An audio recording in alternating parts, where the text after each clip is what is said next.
요즘에 요한복음 말씀 묵상하고 있습니다. 요한이 이 요한복음을 썼던 그 시대는 성전이 무너지고 그리고 아직까지 교회는 시작된 지 얼마 되지 않아서 굉장한 소수였습니다. 그리고 1세대의 리더십들이 죽고 순교하고 그래서 리더십들이 부재하는 그런 상황 가운데 들어갔고요. 그리고 로마와 유대에 의해서 박해와 이단에 출현하고 이와 같은 일들이 곳곳에서 벌어졌습니다. 그러니까 앞이 안 보였던 그러한 시대라고 할 수 있습니다. 이러한 시대에 요한은 이 요한복음을 통해서 7가지 예수님께서 행하신 7가지의 표적 기적인데 그냥 단순한 기적이 아니라 이 기적을 봐보면은 이분이 누구신지 너희들이 보게 될 것이다 라고 하면서 예수님을 소개하는 것입니다. 그래서 이 7가지의 사인을 보면은 이분이 우리가 기다리던 바로 그 왕 예수 그리스도다. 구약 성경에 하나님께서 약속하셨던 그분이시다 라고 하는 것이죠. 예수가 그리스도다. 그리스도라고 하는 말은 왕이라고 하는 말이라고 했죠. 하나님의 아들도 왕이라고 하는 말입니다. 그러니까 예수가 그리스도라고 하는 것은 예수가 왕이시다. 예수가 우리가 기다리던 바로 그 메시아다라고 하는 것입니다. 이 예수님을 만나면, 이 예수님을 왕으로 고백하면은 어떤 일이 일어나느냐? 눈이 열려서 보게 된다라고 하는 것이죠. 눈앞에 보이는 이 현실뿐만이 아니라 하나님의 계획과 내가 누구인지, 이 세상이 어디를 향해서 가고 있는지를 알게 된다라고 하는 것이죠. 그리고 그의 삶 가운데 파장되었던 파장난 잔치였던 삶이 다시금 잔치를 회복하게 되는 일들이 일어난다라고 하는 것이죠. 오늘은 이 예수를 만나면은 안식이 시작된다라고 하는 그런 말씀을 나누도록 하겠습니다. 그럼 안식이란 말이 무슨 말일까요? 안식. 안식하면 떠오르는 것이 무엇입니까? 네. 안식이란 말 그 자체는 편안하게 쉰다라고 하는 말이죠. 쉼이 떠오를 것입니다. 그럼 편안하게 쉰다는 말은 무슨 말일까요? 침대에 누워있는 거. 네. 좋습니다. 네. 자, 우리가 쉼 하면은 이 몸이 편안한 것을 보통 의미합니다. 근데 몸은 쉬는데 마음이 불편할 때가 있습니다. 안식은 몸만이 아니라 우리의 전 인격과 관계되는 것이죠. 마음이 불편해요. 마음에 걱정이 있어요. 근데 침대에 누워 있어요. 열불나죠, 그렇죠? 불안해요. 스트레스가 있어요. 불만족스러워요. 뭔가 만족스럽지가 않아요. 열등감, 누군가를 미워해요. 외로워요. 공허해요. 절망 가운데 있어요.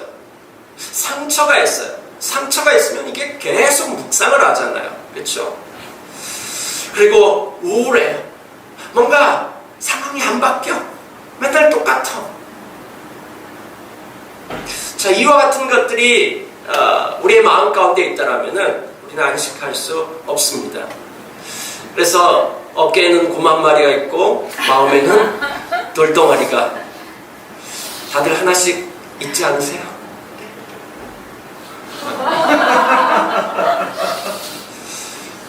다들 하나씩 달고 살죠? 자, 근데 성경에서 말하는 안식은 뭐를 의미할까요? 히브리어로 이 안식이라는 말을 샤바트라고 그렇게 이야기합니다. 문자적으로 본다면은 멈추다, 중지하다, 쉬다, 그치다 뭐 이런 말로 표현될 수 있습니다. 이 단어가 성경에 맨 처음 나온 것이 창세기 2장 2절부터 3절까지입니다. 우리 같이 한번 읽어볼까요? 하나님이 하시던 일을 엿새날까지 다 마치시고 이렛날에는 하시던 모든 일에서 손을 떼고 쉬셨다. 이랬날에 하나님이 창조하신 모든 일에서 손을 떼고 쉬셨으므로 하나님은 그날을 복되게 하시고 거룩하게 하셨다. 네. 여기 보면은 하나님께서 쉬셨다라고 하는 말이 나옵니다. 저기 쉬었다라고 하는 말 샤밧입니다.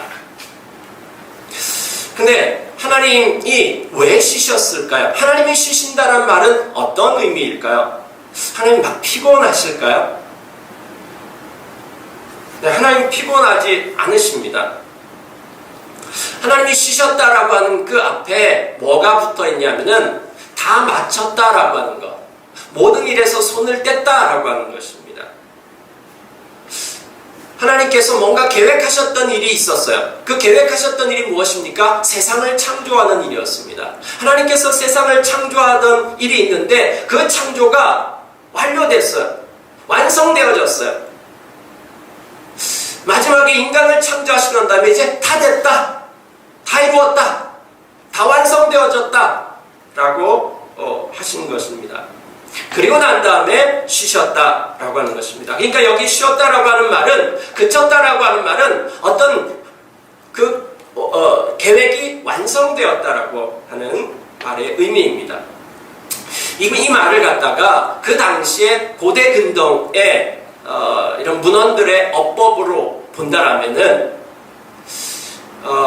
신이 신전에서 쉰다라고 하는 말, 이 말은 주로 어떤 표현이냐면은 신이 거기에 거주하면서 통치를 시작한다는 말입니다. 왕으로 즉위하고 거기에 왕으로 통치한다라고 하는 말입니다. 시편에 보면은 비슷한 내용들이 굉장히 많이 나와 있습니다.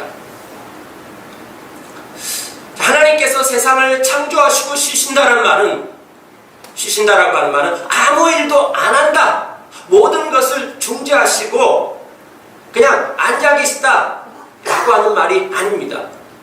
그 뭐냐면은 하나님이 왕으로 통치하신다, 하나님이 왕으로 일하신다라고 하는 말의 의미입니다. 자, 그러면 하나님께서 통치하시는 그 안식이 어떤 것이냐면은 하나님께서 계획을 갖고 세상을 창조하셨습니다. 하나님께서 창조하신 목적대로 이 세상이 하나님의 통치 안에서 작동되어지고 있는 것입니다. 그것을 창세기 1장에서는 좋다라고 얘기했습니다. 하나님 보시기에 좋다. 이 좋다라고 하는 말 이제 기억하시죠? 토부. 네. 하나님의 목적대로, 토부라고 하는 말은 목적대로 작동되어지는 것입니다. 하나님께서 계획하신 그 목적대로 돌아가는 세상입니다. 그 세상은 토부의 세상이고 샬롬의 세상입니다. 샬롬이라고 하는 말, 조화를 이룬다라고 하는 것이죠. 하나님께서 창조하신 이 세상의 모든 만물들이 제각기 그 목적대로 살아가는 것입니다. 그런데 기가 막힌 조화를 이룬 상황입니다. 그 가운데 인간도 포함되어져 있는 것입니다. 인간은 하나님의 통치 안에서 하나님과 함께하는 삶, 하나님과 교제하는 삶을 살았던 것이죠. 네, 하나님의 통치 아래 있는 것, 그분의 다스림 안에 있는 것, 그때 안식이 있었다라고 하는 것이죠. 이날을 복이 있고 그 다음에 거룩했다라고 하는 말은 특별하다라고 하는 말입니다. 그렇기 때문에 이날은 복이 있고 특별한 날이다. 예, 이것이 안식의 제일 기본적인 개념입니다. 네. 자, 그런데 인간은 하나님의 통치를 거부하고서 하나님의 창조 목적에서 벗어났습니다. 그 결과로 안식 없는 삶, 하나님의 통치 안에 있지 않는 삶, 하나님의 창조 목적대로 살아가지 않는 삶을 살기 시작한 것입니다. 이러한 세상을 하나님께서 버려두지 않으시고 세상을 구원하기 위해서 한 사람을 부르죠. 그 사람이 아브라함입니다. 그리고 그 아브라함에게 약속을 합니다. 난 너를 통해서 한 나라를 세우시겠다라고 했습니다. 그리고 그 나라를 통해서 온 세상을 구원할 것이다 라고 얘기했는데 그 나라가 바로 이스라엘입니다. 하나님께서 이스라엘을 출애굽시키고 애굽에서 구원해내시고 그리고 그들과 함께 언약을 맺고 이스라엘이라고 하는 나라가 탄생하게 되죠. 그 언약을 맺은 것, 언약을 맺은 그 문서가 뭐냐면 십계명이고 그 십계명은 한 나라를 세우는 기초인 헌법과 같은 역할을 하는 것입니다. 그 헌법 제4조에 뭐라고 되어 있냐면은 이것이 바로 그 헌법 4조입니다. 한번 읽어볼까요? 안식일을 기억하여 그날을 거룩하게 지켜라. 너희는 엿새 동안 모든 일을 힘써 하여라. 그러나 이렛날은 주 너희 하나님의 안식일이니 너희는 어떤 일을 해서도 안 된다. 너희나 너희의 아들이나 딸이나 너희의 남종이나 여종만이 아니라 너희 집짐승이나 너희의 집에 머무는 나그네로 일을 해서는 안 된다. 내가 엿새 동안 하늘과 땅과 바다와 그 안에 있는 모든 것을 만들고 이렛날에는 쉬었기 때문이다. 그러므로 나 주가 안식일을 복주고 그날을 거룩하게 하였다. 이렇게 했습니다. 자, 하나 더 볼까요? 자, 이거는 출애굽 1세대들 하고 한 것이고 그 다음에 출애굽 2세대들한테 이런 말을 또 하십니다. 한번 더 읽어볼까요? 너희는 안식일을 거룩하게 지켜라. 이것은 주 너희 하나님이 너희에게 명한 것이다. 너희는 엿새 동안 모든 일을 힘써 지켜라. 너희는 기억하여라. 너희가 이집트 땅에서 종살이를 하고 있을 때 주 너희의 하나님이 강한 손과 편팔로 너희를 거기에서 이끌어내었으므로 주 너희의 하나님이 너에게 안식일을 지키라고 명한다. 아까 얘기했던 안식일 계명하고 여기 안식일 계명하고 같습니까? 좀 차이가 있습니까? 기억이 안 나세요? 무슨 차이가 있을까요? 예, 이 나라는 특별한 나라입니다. 이 나라는 매 7일 동안, 매 7일 만에 7일에 한 번씩은 멈춰서라고 하는 것입니다. 그리고 쉬라고 하는 것입니다. 고대에 이런 것들이 어디 있습니까? 멈춰서서 이 안식일을 지켜라라고 하는데 멈추는데 초점이 있지 않습니다. 멈춰서 뭐 하라고 하는 것일까요? 일을 쉬는데 그치는데 초점이 있는 것이 아닙니다. 이날 너희들은 기억해라. 이날이 무슨 날이냐면은 이날 뭘 기억했냐면 하나님께서 이 세상을 창조하셨다 라고 하는 것입니다. 하나님께서 이 세상을 창조하시고 통치하시는 것, 그거를 너희들이 기억해라. 계속해서 이들이 자기들의 노동을 쉬지 않고 그래서 자기의 힘과 능력대로 살아가는 것이 아니라 노예처럼 살아가는 것이 아니라 멈춰서서 왜 이 일을 해야 되는지 그걸 생각하라고 하는 것이죠. 하나님께서 이 세상을 창조하셨다라고 하는 사실을 기억하라고 하는 것입니다. 그 다음에요, 신명기 5장에서는 그 부분이 뭐가 바뀌어졌습니까? 하나님께서 너희를 애굽에서 건져내신 하나님이다. 너희를 구원해낸 하나님이다. 이 사건을 기억하라고 한 것입니다. 하나님께서 세상을 창조하시고 다스리시고 하나님께서 너희를 애굽에서 구원해내서 자유와 안식을 주셨다.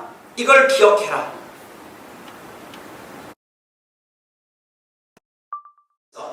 또 하나님께서 너희를 애굽에서 구원해내서 자유와 안식을 주셨다. 이걸 기억해라.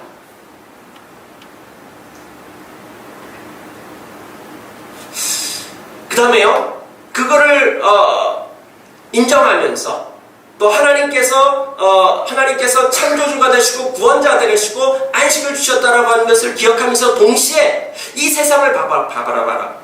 이 세상은 하나님의 창조 목적대로 작동되고 있지 않아요. 안식이 없는 그러한 세상이에요. 하나님께서 너희를 왜 불렀는지, 하나님께서 이 이스라엘 백성을 통해서 이 안식 없는 세상에 안식을 회복하기 위해서 부르셨다는 사실을 기억하게 하는 날입니다. 이스라엘이 왜 존재하는지, 이스라엘이 강대국이 되기 하는 것이 존재 목적이 아닙니다. 이것이 이스라엘의 헌법입니다. 이스라엘은 부강한 나라가 되는 것, 부유한 나라가 되는 것이 존재 목적이 아닙니다. 이 땅 가운데 안식을 회복하기 위해서 존재하는 나라입니다. 자, 이 안식일을 매 7일마다 반복하면서 내가 누구인지, 나의 사명이 무엇인지 이걸 공동체가 함께 매번마다 다시금 반복하는 것입니다. 그래서 하나님의 통치 아래에서 공동체를 이룹니다. 그래서 하나님의 통치 아래에서 공동체가 되고, 그리고 샬롬과 안식을 경험하게 되는 것이죠. 그래서 이스라엘은 하나님의 통치를 받는 백성으로 살아가는 것이죠. 그것이 충만했을 때 이스라엘은 이스라엘의 사명을 감당할 수 있었습니다. 그것이 바로 안식일입니다. 자, 안식에 대한 개념, 단순하게 쉬는 것이 아니라고 하는 거 여러분 기억하셨으면 좋겠습니다. 자, 그런데 오늘 본문에 봐보면은 예수님께서 이 베데스다라고 하는 곳으로 가셔서 38년 된 병자를 치유하신다라고 하는 그런 내용인데, 얼핏 보면은 그런 내용입니다. 그런데 이 안에 들어가 보면은 핵심 키워드는 안식일에 있습니다. 안식일. 이 사건으로 이 예수님께서 38년 된 병자를 고친 이 사건을 말미암아 유대인들하고 논쟁이 붙었습니다. 왜냐하면은 이스라엘 백성들에게 있어서 이 안식일은 멈추는 날입니다. 뭔가를 하면 안 되는 날이에요. 일을 하면 안 되는 날이에요. 근데 예수님께서 병자를 고치신 것, 그건 일하는 날인 것입니다. 그러니까 예수님은 굉장한 중죄를, 헌법을 거스리는 안식일을 범하는 중죄를 지었기 때문에 논쟁이 붙게 되는 것이죠. 근데 예수님은 이번이 처음이 아니에요. 성경에 보면은 예수님께서 안식일에 병자들을 많이 고쳤어요. 귀신 들린 자를 고쳤고요, 손 마른 자, 수종병, 몸이 붓는 거죠. 그리고 눈먼 자, 18년 동안 허리 굽었던 여자, 그리고 오늘 38년 된 병자를 안식일에 고치셨어요. 왜 이렇게 자꾸 법을 위반하시죠, 주님이? 이 정도면은 예수님의 안식일 치료 행위는 그냥 우연적인 거라고 하기보다는 일부러 계획적으로 하신 거라고 할 수 있습니다. 예수님은 이것을 통해 가지고 예수님께서 안식을 회복하기 위해서 오신 메시아라고 하는 사실을 알리기 위함이었습니다. 하나님께서 나를 보내셨고, 이 안식일은 그냥 단순하게 쉬는 날이 아니라 하나님께서 통치하고 다스리는 것을 기억하는 날이다. 그 하나님의 통치와 다스림 가운데 들어가는 날이다 라고 하는 것을 알려주기 위한 것이었습니다. 자, 이 사건 때문에 어떤 일이 일어나냐면요, 이 사건 때문에 사람들은 예수님을 죽이려고 합니다. 그리고 이런 사건이, 안식일을 자꾸 깨트리는 사건이 한 번씩 누적되면서 결국은 이 문제 때문에 예수님을 십자가로 내몰아서 죽게 만드는 결정적인 사건이 됩니다. 본문 한번 같이 읽어볼까요?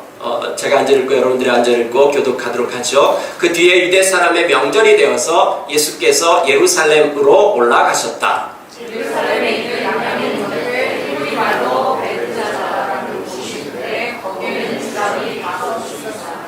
이 주람 안에는 많은 환자들, 곧 눈먼 사람들과 다리 저는 사람들과 중풍병자들이 누워 있었다. 그들은 물이 움직이기를 기다리고 있었다. 주님의 천사가 때때로 못에 내려와 물을 휘저 놓는데 물이 움직이기를 애명져서 들어가는 사람은 무슨 병이 걸렸는지 알았기 때문이다. 베데스다라고 하는 것은 예루살렘 그 성전 북동쪽에 있는 빗물 저장지였습니다. 저수지였습니다. 이게 맨 처음에 만들어진 것은 기원전 800년 전에 그때 건설되어졌습니다. 빗물을 모아놓는 그런 곳이었습니다. 그러다가 BC 200년경에는 원래는 하나였는데 그 밑에 하나 더 만들었습니다. 그래서 두 개가 연결되어져서 있었습니다. 그리고 주랑이라고 하는 말은 복도인데 지붕이 있는 복도, 그걸 주랑이라고 합니다. 그래서 주랑까지도 그때 만들었습니다. 이곳에 오늘 아까 읽은 거 봐보니까 굉장히 많은 병자들이 모여 있는 모습을 볼 수 있습니다. 그리고 3절, 4절에 봐보면은 성경을 읽을 때 여러분 이렇게 대괄호 친 것이 이렇게 나오잖아요. 3절, 4절에 봐보면은 괄호가 이렇게 나오는데 저 괄호가 의미하는 것은 뭐냐면요. 어떤 것은 저자가 보충 설명하는 것도 있고요. 그 다음에 또 어떤 것은 이 내용은 성경이 원본이 없고 사본만 있으니까 어떤 사본에는 있고 어떤 사본에는 없다라고 하는 것입니다.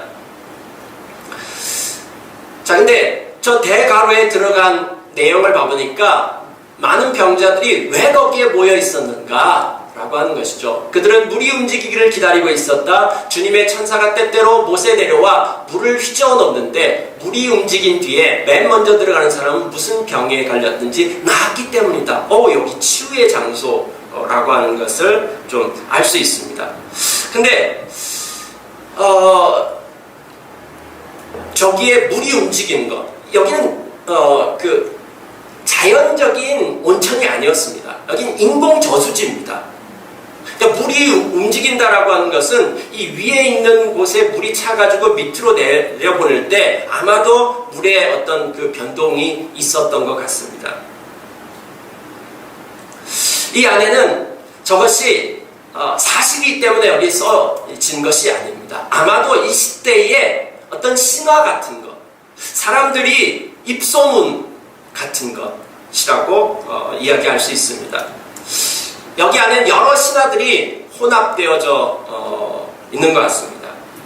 이 주랑이 지어졌을 때는 헬라의 통치를 받고 있었는데 헬라 시대에 이 아스클레피오스라고 하는 신이 있는데 치유의 신입니다. 근데 이 아스클레피오스 신전은 온천 옆에다가 짓습니다. 그 온천 옆에다가 집을 짓고 사람들이 이제 와가지고 온천을 합니다. 목욕을 합니다. 목욕을 하고 그 다음에 신전에서 잠을 자요. 잠을 자면은 이 잠자면서 꿈속에서 뭔가 신의 계시를 받고 그리고 그 처방대로 푹 자고 난 다음에 그 처방대로 뭔가를 하면은 나았더라. 뭐 이런 간증들이 많았던 모양입니다. 자, 그래서 곳곳에 어떤 온천이 있다. 그러면은 그런 곳에 이 아스클레피오스 신전을 짓고 거기에 병자들이 많이 몰려갔습니다. 이것에 아마 이스라엘 버전이 오늘 이 베데스다 연못이 아닌가. 여기에 그 이방 신에 대한 얘기는 없지만은 이것이 이스라엘 버전으로 가미돼가지고 물이 변동되어를 보니까 이걸 갖다가 해석한 것이죠.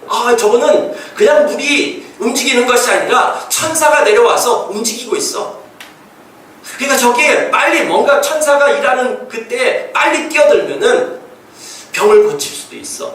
이런 소문들이 났던 것이죠. 그래서 수많은 사람들이 병 걸린 수많은 사람들이 저기에 몰려와 있는 것이죠.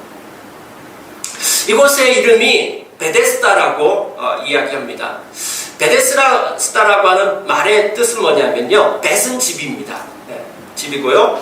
그 다음에 베데스다인데 그 뭐냐면 헤세드입니다. 그러니까 헤세드의 집. 헤세드는 뭐냐면은 은혜, 사랑, 자비 뭐 이런 말입니다. 그러니까 은혜와 사랑과 자비의 집이라고 얘기할 수 있습니다. 그런데 이곳에는 은혜와 사랑과 자비가 없습니다. 왜요? 거기에 와 있는 수많은 병자들이 지금 먼저 뛰어들어야 돼요. 왜? 선착순이에요. 제일 먼저 뛰어드는 사람이 치유를 받는 것입니다. 근데 저기 있는 환자들 좀 봐보세요. 눈먼 사람들, 다리 저는 사람들, 중풍병자들, 달리기 하면 누가 1등 할까요?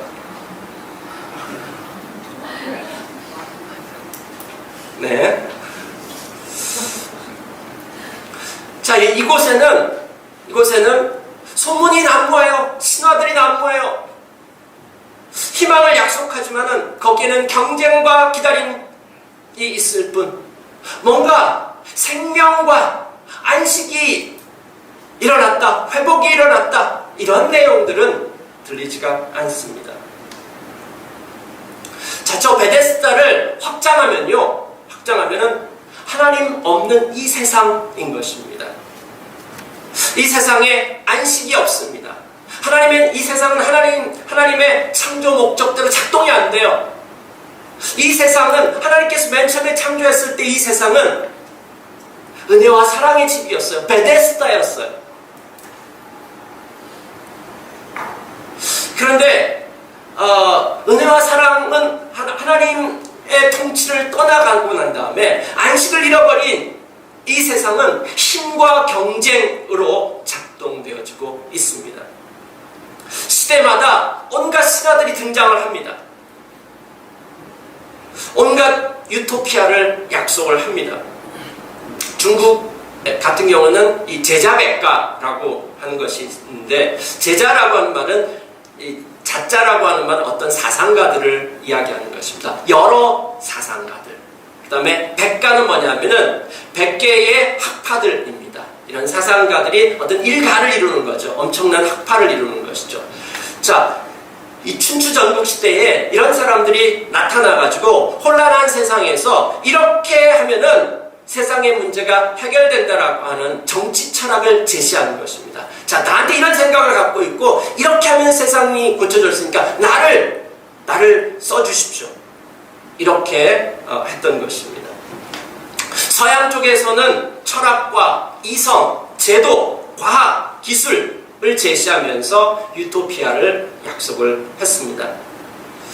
네, 그것이 인간 세상의 이로움을 가지고 온 것은 맞습니다. 그러나 그것으로 인간 세상 안에 있는 문제들이 해결되는 것은 아닙니다. 여기 안에 있는 문제는 뭐냐면은 실행이 안 된다라고 하는 것입니다. 은혜의 집이 아니에요. 거기 안에 은혜와 사랑, 자유, 이와 같은 것들이 자원하여서 작동하는 세상이 아닌 것입니다. 우리가 살아가고 있는 이 시대도 베데스다라고 얘기할 수 있습니다. 지금 엄청난 우리는 문명사적 전환점의 시기 가운데 있습니다.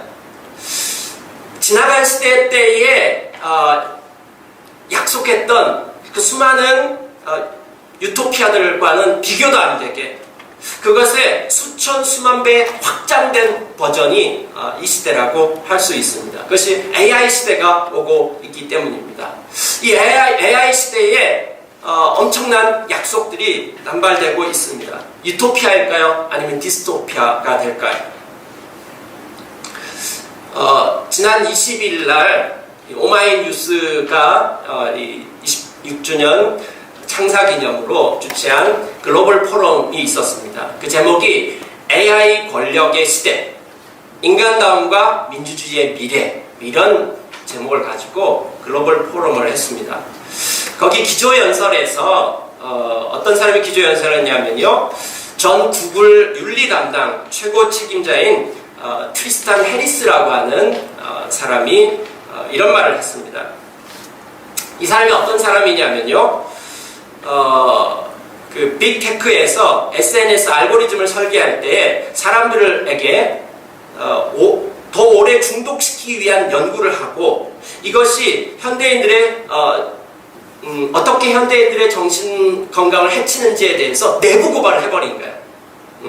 여기 있는 사람들이 이런 거 연구하고 있다 하는 것을 내부 고발한 사람입니다. 그러니까 이렇게 얘기했습니다. AI가 우리를 유토피아로 이끌 것이라는 기대에 딱 맞는 말이 하나 있다. 바로 미쳤다라고 하는 말이다.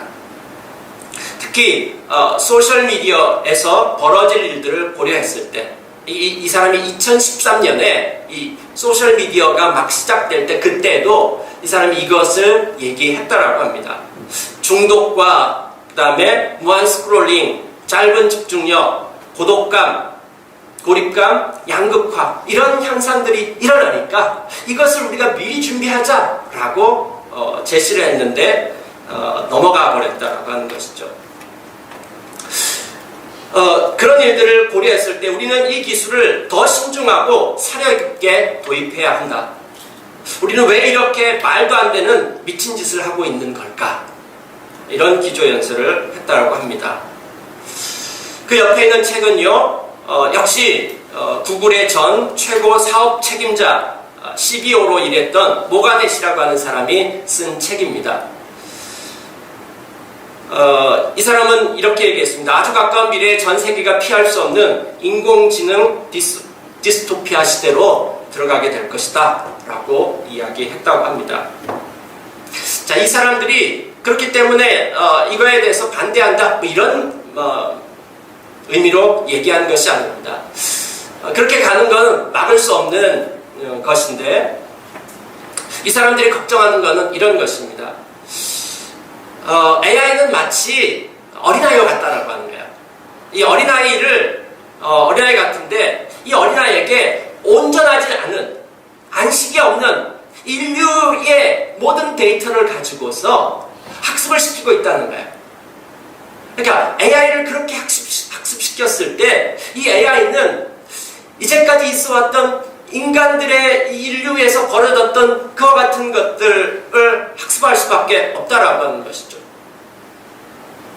그래서 인간 세계에서 벌어졌던 인간의 욕망이 통제 안 되던 그와 같은 것들이 이 AI에게 들어갈 수 있다라고 하는 것이죠. 또 뿐만 아니라 이 AI 기술에 대해서 이것을 공유하느냐 아니면 독점하느냐. 근데 이걸 공유하든 독점하든 상관없이 어떤 일이 일어나냐면요.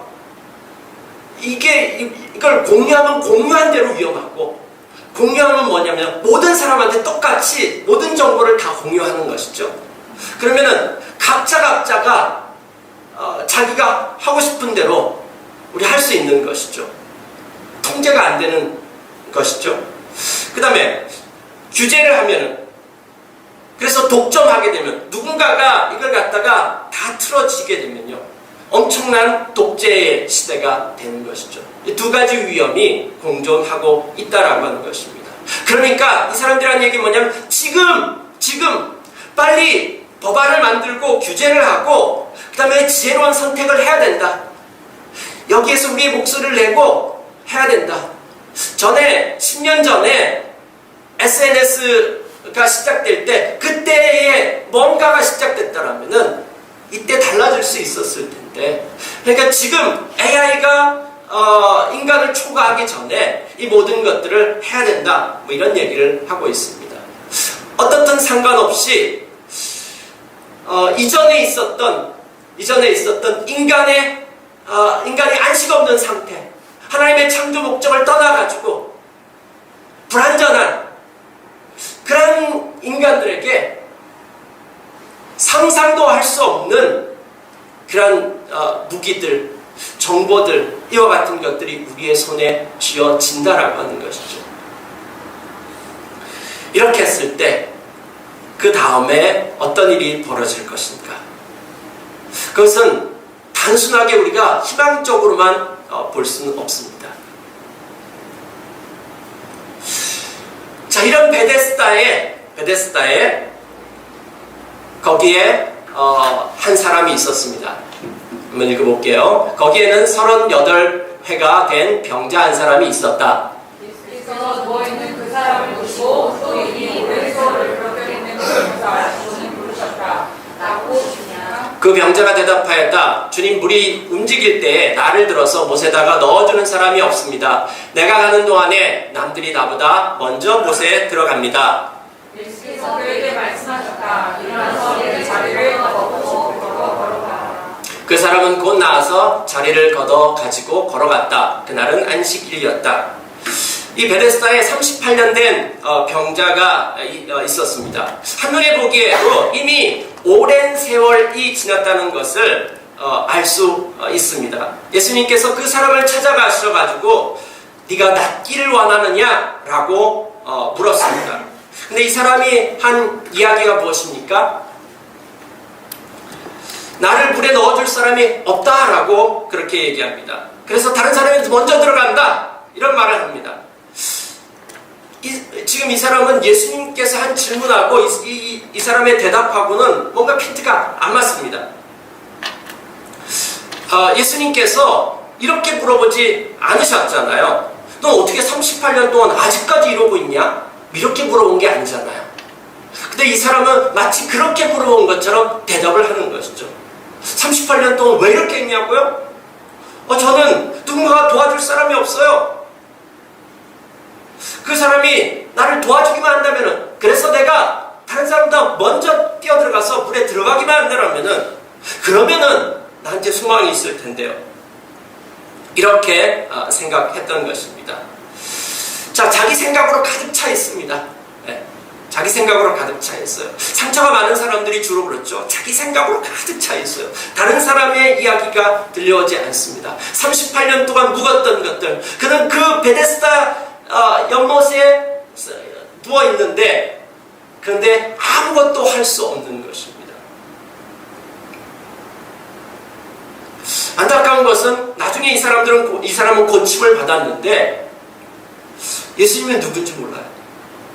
누가 고쳐주셨는지, 그 다음에 이 예수님이 누구인지 도리어 예수님을 고발합니다. 육체는 고침을 받았는데 안식은 얻지 못했습니다. 그의 삶은 온전치 않았습니다. 또 다른 38년 된 병자가 여기에 있습니다. 그 사람들은 누구냐면요, 이스라엘 백성들입니다. 이 38년이라고 하는 숫자가 주는 상징이 있습니다. 이건 뭐냐면요, 이스라엘이 출애굽할 때에, 출애굽했을 때가 38년 동안 광야에서 불순종하고 불평한 시간입니다. 그래서 광야에서 결국은 다 죽은 것을 의미합니다. 그러니까 38년 된 병자라고 하는 것은 이스라엘이라고 하는 나라를 대표해주는 한 인물로 묘사될 수 있습니다. 이스라엘 백성들은 역사 가운데서 봐보면은 그들이 지금 예수님 때에 이스라엘 망했습니다. 하나님을 떠났습니다. 하나님과 언약한 이 헌법을 지키지 않았어요. 망한 지 600년 정도 됐을 때입니다. 그들은 현재 그 이스라엘이 망한 다음에 뭔가 철저하게 지키는 것인데, 그것이 바로 안식일이었습니다. 이 안식일을 굉장히 철저하게 지켰고, 이 안식일을 지키는 것에서 자기들의 정체성을 찾았습니다. 근데 이 사람들은 초점을 안식일의 목적, 이 안식일을 왜 지켜야 되는지, 이 안식일의 본질적인 의미가 아니라 안식일의 규칙, 일을 멈추느냐 안 멈추느냐, 안식일에 뭘 하지 말아야 되느냐, 안식일을 뭘 해야 되는지가 아니라 안식일을 뭘 안 하는 날, 거기에 포커스를 맞췄습니다. 그래서 이 사람들이 어떻게 합니까? 자, 안식일에 이 38년 된 병자가 일어나서 갑니다. 그걸 보면 여러분 어떻게 해야 되죠? 여러분 옆에서 그런 일이 일어났어요. 네, 안식이 있는 사람들입니다. 이 사람들. 근데 그 사람한테 뭐라고 합니까? 오늘은 안식일이니 자리를 들고 가는 거 옳지 않소. 야, 너 38년 동안 누워있었는데 하루만 더 참어. 이런 의미입니까? 어떻게 저런 반응이 나올 수 있을까요? 그 다음에 그걸 너 왜 그렇게 하냐고 그랬더니 이 사람이 제가 한 거 아닌데요? 누가 시켜서 한 건데요? 그 누구야? 그랬더니 예수라는 사람입니다. 그때부터 이 유대 사람들은 예수님께서 안식일을 범한 것 때문에 죽이려고 하는 것입니다. 유대 사람들은 그 안식일의 주인이신, 이 안식일을 정하신 그분이 오셔가지고 안식을 주고 계시는데 그 예수님을 받아들이지 않습니다. 그분보다도 안식일의 규칙에 완전히 몰입되어져 있고 그 가운데서 아무것도 안 되는 이 유대인들을 통해서 안식이 일어나질 않아요. 바로 이들이 38년 된 병자입니다. 오늘 여기에도 38년 된 병자들이 있습니다. 저는 58년 된 병자고요. 여러분 몇 년 된 병자들입니까? 교회에 오지만은 또 성경을 읽지만은 아무도 안 일어나. 베데스다에 앉아서 하나님 없이 자기의 생각한 것에 희망을 걸고 살아가는 자들입니다. 교회 열심히 나오는데 예배를 열심히 드리는데 네가 낫기를 원하느냐라고 물으면은 자꾸 딴소리해요. 든든한 백만 있다라면, 지금 하나님 앞에 놓고 하나님 든든한 백만 있다면, 제가 이거에 성공만 한다면, 요거에 대박만 난다라고 하면은 자기의 희망사항으로 가득 찬 것, 거기에 함몰되어져 있습니다. 애들 안식이 없는 상태의 모습입니다. 여러분 이 그림 아십니까? 최후의 만찬이죠. 이 그림은 레오나르도 다빈치가 1495년에 시작해서 1498년에 완성한 그림입니다. 이 밀라노, 지금 동계올림픽하고 있는 거기에 산타마리아 델레그라치 스톤이라고 하는 식당 벽에다가 그린 벽화입니다. 굉장히 큰 4m, 세로는 4m고 4m 60이고 가로는 8m 80 정도 되는 어마어마한 그림이죠. 자, 여기다가 저 최후의 만찬을 그렸습니다. 근데 지금 이 그림은 원본이 아닙니다. 이 그림은 레오나르도 다빈치가 이 그림 그린다니까 주변에 있는 사람이 유명한 화가가 그린다니까 거기 가서 보면서 옆에서 베껴 그린 것입니다. 1520년에 베껴 그린 그림입니다. 저것이 없었으면 원작의 내용을 이렇게 상상하기도 힘들었을 것입니다. 자, 어떻든 간에 저렇게 그림을 그렸는데 그림을 그린 지 불과 몇 년 만에 물감이 떨어져 나가고 곰팡이가 피는 등 심각한 손상이 생기기 시작했습니다. 왜냐하면요, 식당이에요. 식당이니까 습기 때문에 이와 같은 일이 일어났다고 합니다. 그 다음에요, 1652년에는 어떤 일이 나왔냐면은 1652년은 저기 흑백으로 된 그 벽화 그림 보이죠? 거기 문이 하나 나 있죠. 예, 저 식당에 문을 내느라고 그림을 부쉈답니다. 일부 파괴를 했다고 합니다. 그 다음에요, 1796년에는 나폴레옹 군대가 여기를 마구간으로 사용했대요. 마구간을 사용하면서 군인들이 저기다가 막 돌 던지고 그래서 페인트가 떨어져 나가고 그와 같은 일이 있었다고 합니다. 그리고 4년 뒤 1800년에는 홍수가 발생해가지고 침수가 됐다고 합니다. 15일 동안 60cm 정도가 잠겨 있었다라고 합니다. 그러니까 벽이 습기를 흡수해가지고 두꺼운 녹색 곰팡이가 그림 전체를 덮었다라고 합니다. 뿐만이 아닙니다. 1943년에는 2차 세계대전 때 폭격을 맞았습니다. 그런데 저 스톤 전체가 다 무너졌는데 저 벽화 있는 저 벽만 안 무너진 거예요. 그런데 폭격의 충격으로 말미암아 또 손상이 갔습니다. 이것뿐만이 아닙니다. 500년 동안에 11명의 화가가 19번의 복원을 한 거예요. 어떻게 복원했냐? 덧칠을 한 거죠. 덧칠하고 그 다음에 또 어떤 사람은 옛날에 덧칠한 걸 벗겨낸다고 어떤 약품 같은 걸 뿌리고 그러면서 또 더 손상이 가고, 그래서 벗겨내고 수정하고 덧칠하고 뭐 그렇게 해가지고 엄청난 손상이 갔다고 합니다. 그러다가 1978년 이 브람빌라라고 하는 이분이 이끄는 복원팀이 복원을 시작을 합니다. 그래서 1999년까지 21년 동안 복원을 했습니다. 21년 동안 복원을 하는데 하루에 몇 밀리씩, 그리고 현미경 갖다 대고 최첨단 장비들을 동원해가지고 그렇게 조금씩 복원을 합니다. 이게 복원 전입니다. 자, 복원을 21년 동안 복원을 한 사진이 이 사진입니다. 저기에 이 문 보이죠? 저 원래 원본에 없던 겁니다. 그리고 2007년에는 디지털화를 했다고 합니다. 그래서 현재는 온도와 습기가 조절되는 특수실에 보존되고 있다고 합니다. 하지만 이게 원본이냐?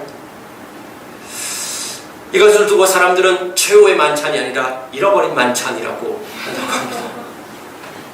원본의 20%도 안 남았다는 거야. 아니 어쩌면은 다빈치가 그린 그 그림의 물감이 하나라도 남았을까? 라고 합니다. 여러분, 그러나 우리 주님은 다릅니다. 우리를 완벽하게 복구할 수 있는 분이십니다. 그냥 이 사람 저 사람 와서 복구하는 것이 아니라 그분이 우리를 창조하신 분이셔요. 그분이 오늘 여기 와서 여러분에게 묻습니다. 낫기를 원하느냐? 이 말이 무슨 말일까요? 낫기를 원하냐? 이 말이 무슨 말일까요? 이 말은 너 온전하게 되기를 원하느냐? 안식하기를 원하느냐? 라고 묻는 것입니다. 오늘 우리들은 베데스다, 하나님께서 창조한 이 세상인데 여기에 은혜와 안식이 없어요. 그러니까 우리는 이 베데스다라고 하는 곳에 있는 38년 된 병자들입니다. 이거 어떻게, 도대체 뭘로 해결할까요? AI 시대가 되면 해결되어질까요? 아니요, 그거보다 훨씬 더 좋은 것이 올지라도 해결 안 됩니다. 첨단 장비가 동원돼가지고 수십 년 동안 1mm씩 복원을 한다 해도 복원 안 됩니다, 여러분.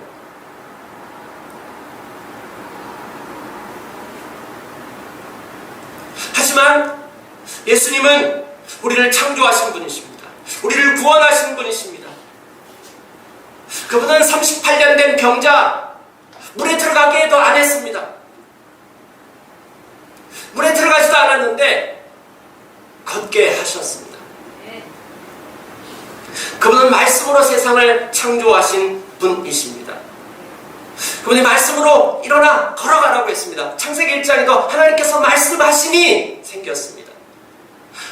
하나님의 말씀 한마디로 말미암아 이 사람은 일어나 갔습니다. 그분은 2000년 동안 이 예수 그리스도를 만난 모든 사람들은 일어나 걸어갔습니다. 회복되기 시작했습니다.